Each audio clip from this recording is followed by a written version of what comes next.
The morning began like any other.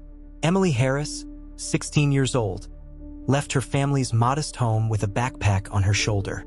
She smiled at her mother on the doorstep, waved goodbye, and promised she'd be home in time for dinner. She never was. When Emily didn't arrive at school, her teachers assumed she was late. When she missed her first 2 classes, they assumed she was sick. But by lunchtime, word reached her parents. Emily had never made it to school at all. That was the moment panic set in. Her parents called her cell phone again and again. No answer. Hours passed, and then detectives were brought in. What chilled investigators most was that Emily's phone wasn't dead. In fact, it was still pinging, moving along roads that Emily never traveled. The GPS led police down a twisting, deserted road on the outskirts of town. A road lined with tall weeds, crumbling fences, and abandoned barns. The kind of place you'd never expect a schoolgirl to end up. And yet, that's exactly where her trail went cold.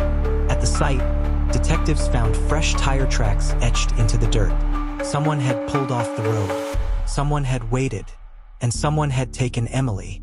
As investigators dug into Emily's life, they uncovered details that didn't quite add up.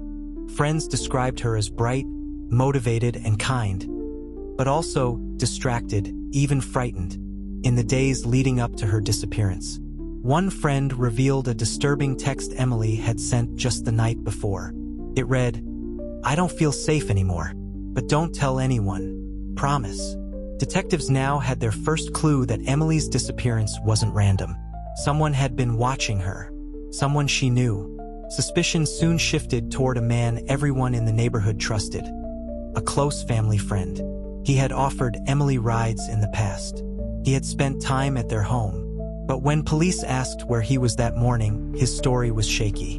He claimed he hadn't left home. Yet GPS data from his own car told a very different story. His vehicle had been on that same isolated road at the exact time Emily's phone pinged there. When detectives confronted him, he grew defensive, insisting he'd simply gone for a drive. But there was something else, his shoes. Mud clung to the soles, the exact same mud found at the rural site. Then came the most haunting discovery. Fragments of Emily's shattered phone, hidden beneath the weeds. Miraculously, part of the last message she ever typed was still visible. It read, "If anything happens, it's him." The suspect was brought into interrogation. For hours, he denied everything. But as detectives pushed harder, contradictions began to slip through his story. He claimed he hardly saw Emily, yet neighbors remembered seeing him near her school. He claimed